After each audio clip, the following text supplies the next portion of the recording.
everyone, I'm Kelsey. Oh, I'm Claire. I'm Jake. And I'm Tim. And today we're going to be presenting to you guys our action plan as well as kind of the motives and reasoning behind our action plan. So our action plan consisted of two main points. We had a database, which is what Tim and Jake are going to be talking about, and then we also decided to create a student level membership. One of the first things that we realized as a group is that our majors are all very different. So the first thing that we wanted to do with this action plan was try to figure out a way that we could incorporate each of our majors into the action plan to kind of justify our reasoning behind these. So the database is mostly just membership information and for sponsors, and then the student level membership would be $20 a year. It can be for anyone that is within school from like kindergarten all the way up through college and graduate school. And then the student level membership would give each person 2 free tickets to each ASO performance to promote not only the arts involvement, but also to get maybe like a parent or a friend or someone else to go with the students so that way they can get more people involved in the ASO. All right, so to begin my portion of the presentation, I'd like to talk about my major, which is computer science. I have this feeling like a lot of people just think that a computer scientist just sits behind a computer all day and has no idea what they do, just sit behind a computer. Well, computer science, I would define it as the study of computational machines. That could be a cell phone, a laptop, computer, whatever. But here at Mount Union, the main idea for the computer science department is programming. Now, what is programming? Programming is basically the construction, the design of programs and applications to solve specific problems. And I'd also like to mention, computer scientists, although science is in the name, and you kind of think that we're very logical and kind of keep to ourselves, we're actually creative people. There's not one way to do a correct program. There's many different ways, and I like to relate that, if you hear me, with music and percussion, which is one of my passions. You have a language, like in percussion. In percussion, it's quarter notes, eighth notes, 16th notes, triplets, what have you. In computer science and programming, you have your if statements, for loops, things like that.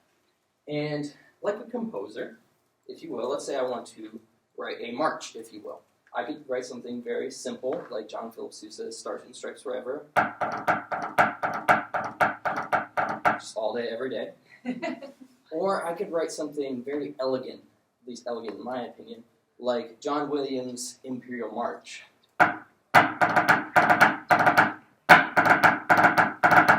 So there's a lot of creativity in computer science and programming. So that's something I wanted to express before we dove into the database. Clicker here. So now to begin the database. So what is a database? A database, as defined on techtarget.com, is a collection of information that is organized so that it can be easily accessed, managed, and updated. So that is what a database is. Now, a database is composed of a field, which is a single piece of data, a record, which is a collection of fields, a table, which is a collection of records, and the entire database file, which is the database in its entirety. Now, after speaking with Dr. Victor Lee, who is the Alliance Symphony Orchestra's webmaster, and Mr. Craig Henshin, who is the Alliance Symphony Orchestra's president, we talked about how information is currently tracked. And right now, it's currently tracked in an Excel file, which by definition is a database, but it violates, in my opinion, that easy part of that statement. Excel's kind of clunky, it's kind of difficult to use. So Dr. Lee and I proposed that we use a relational database. Now, what is a relational database? Again, defined on techtarget.com.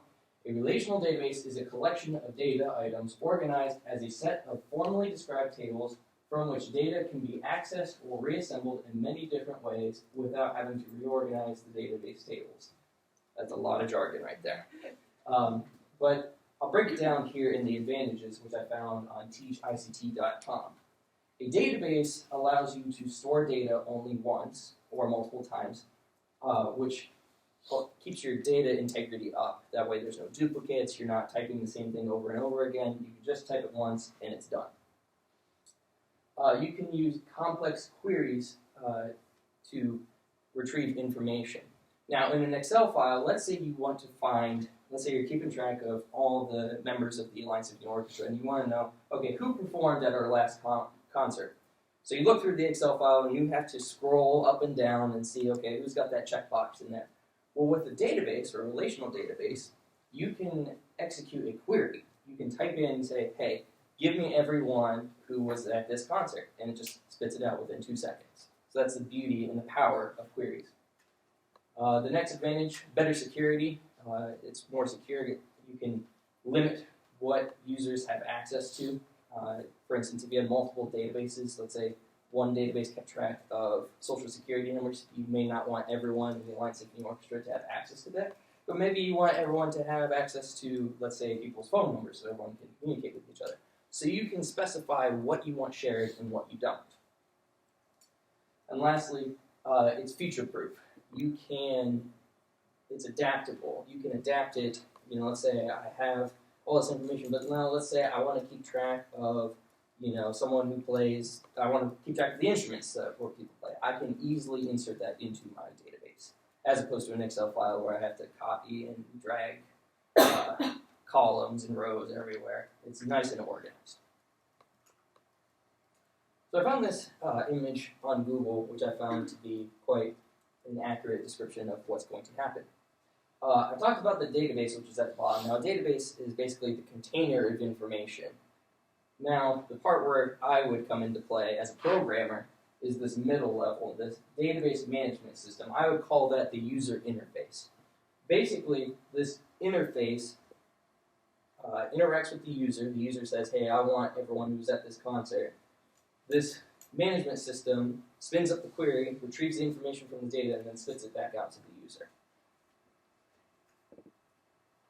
And finally, after talking with Dr. Lee and Mr. Henshin, we talked about all the capabilities that we could have with this database. I talked about queries earlier, but the main thing that they really wanted to use it for was for emails and snail mail. Right now, it's very difficult to write addresses on all the envelopes. Well, with these queries, you could have them print out all the addresses on these envelopes, so it will speed up that process.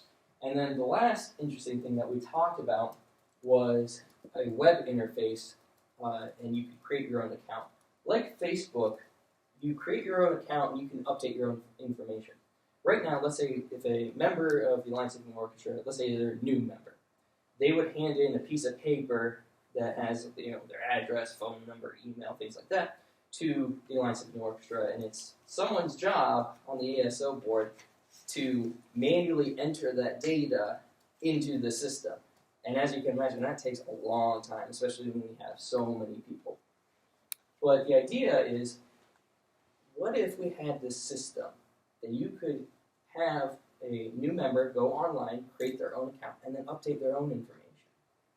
That would save the Alliance Symphony so much time, and your data accuracy would go up because you don't risk that error of when you manually type in their information, did they write a C or is that a Z or what letter is that?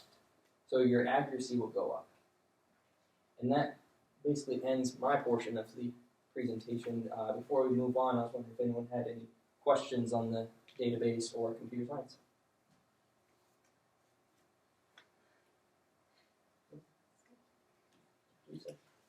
All right. Now, speaking of people who are already members, what are we going to do about people who we want to become members? Well, the answer is media. Why media? Media for advocacy is easily the best form of advertising we could get. There are so many different facets, and they can reach as many different people as we possibly want, and it's everywhere. And there is the variety we have. The media sources just available to us here on campus. We have radio, 91.1 WRMU on campus, which a lot of people actually tune in for, if you believe it or not.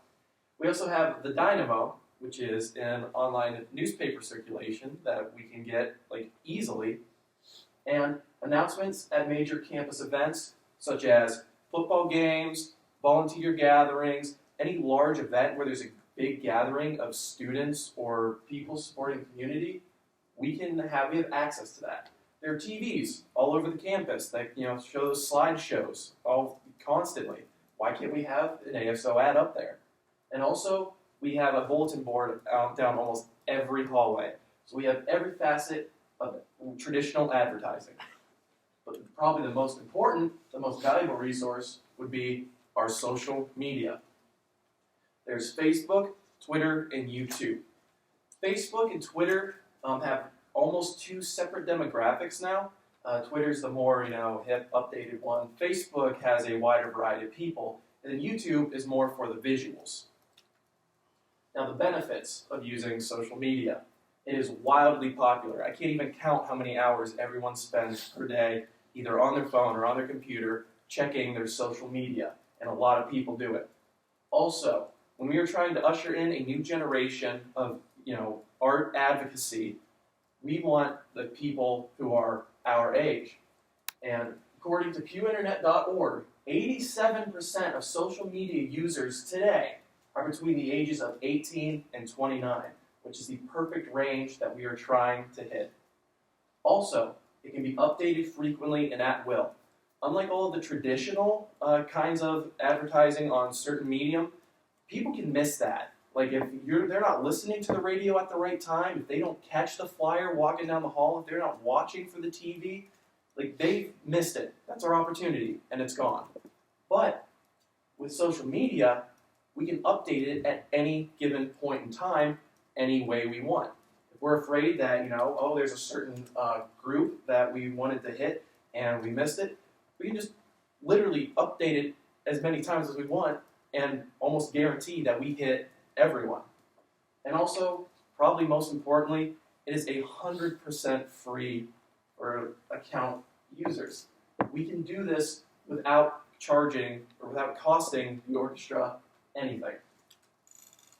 And here's some statistics to kind of back me up if you doubt the power of social media advertising. Ad revenue for 2015 on social media was $8.4 billion. Now take that in. These are official advertisements that we all claim to hate, that we don't want to see, that we X off the screen. These are the videos on YouTube that we skip. Yet it's still bringing in $8.4 billion. Can you imagine the kind of response we get on the stuff people want to see, such as, the ASO? And also, here's a graph. It's a little outdated, going up to 2011, but the trend, I guarantee you, has not stopped this constant rise. Okay.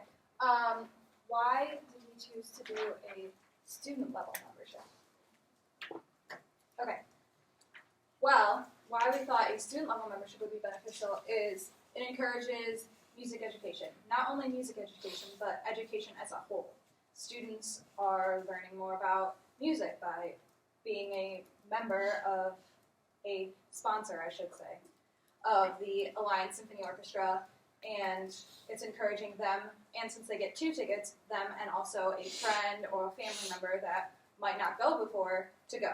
It also decreases crime rates, excuse me. And these are just a few reasons that we chose to do a student membership.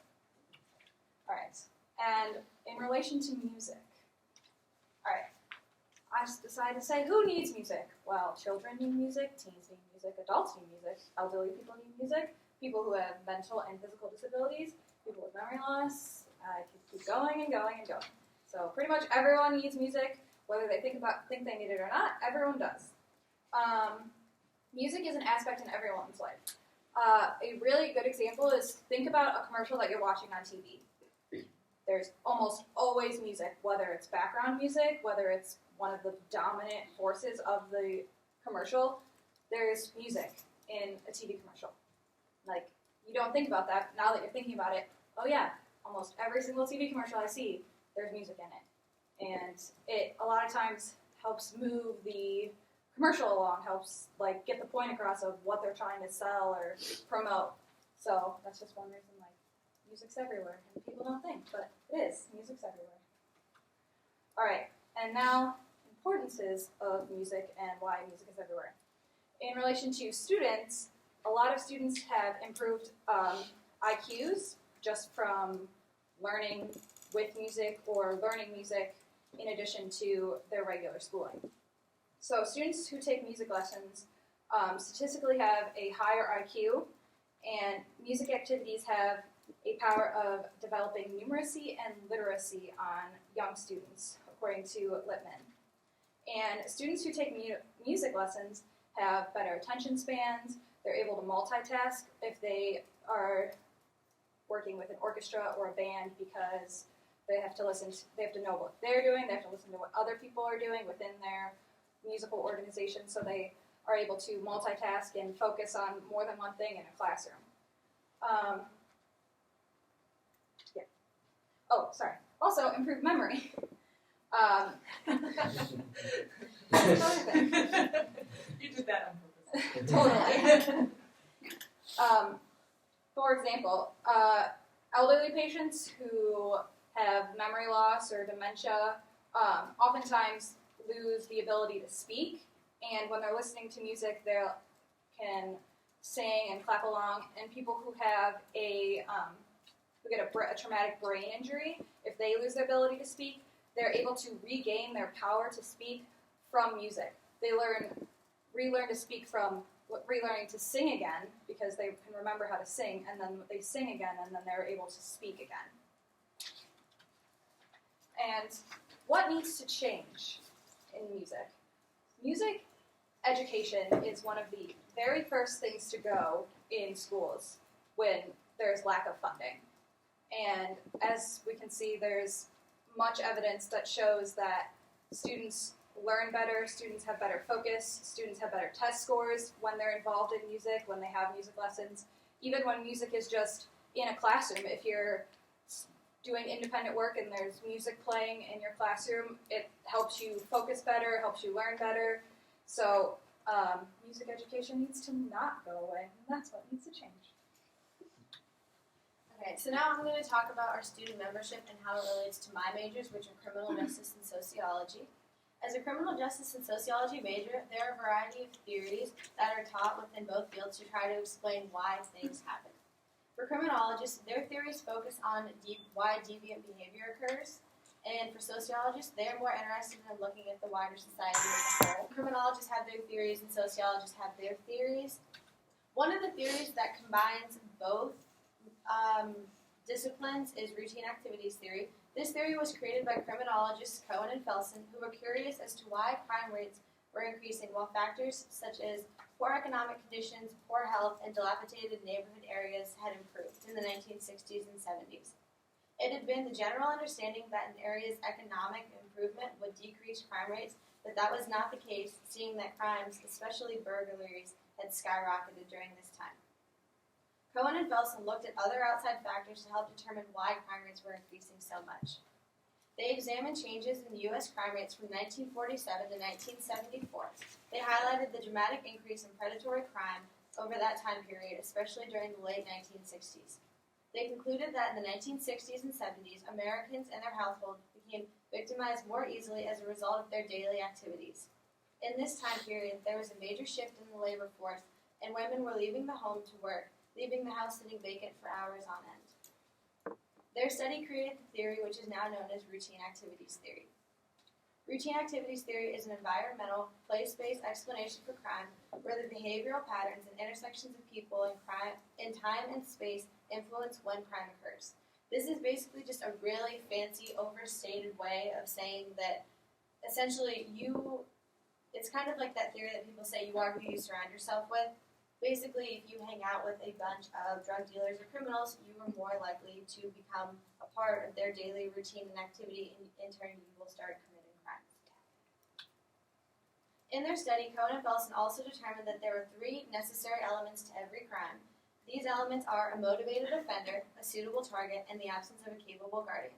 When all 3 elements align, like in this picture that I have on this slide, the result is a criminal act. And what they mean by absence of a capable guardian is not that, you have a parent or a grandparent or aunt or uncle, someone that's looking out for you. The capable guardian can essentially be anything that you want it to be that would deter someone from committing a crime. So say, for example, Annie decides that she is going to rob Brittany and take Brittany's scarf because she really likes it and she thinks that it would go really well with her new jacket that she just bought. But So you have Annie, who is the motivated offender, and then you have Brittany, who is her suitable target. So what would act as the capable guardian in this situation? Well, Annie is on the basketball team, and they have one of their biggest games this weekend.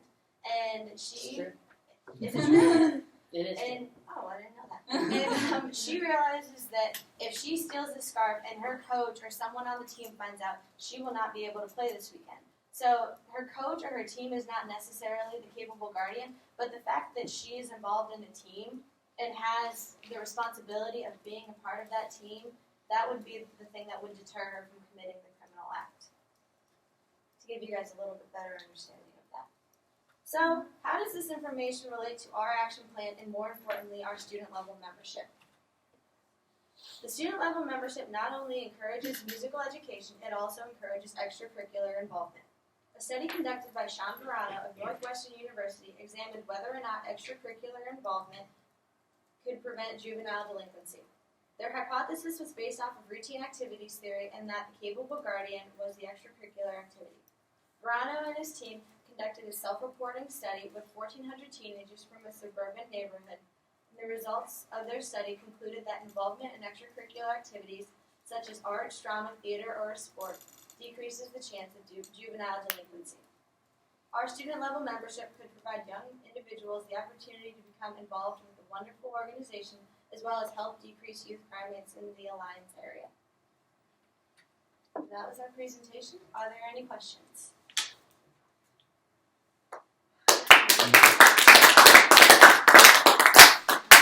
So, during the, Those are our references. Thank Sorry, you. forgot to put that in there. So they should.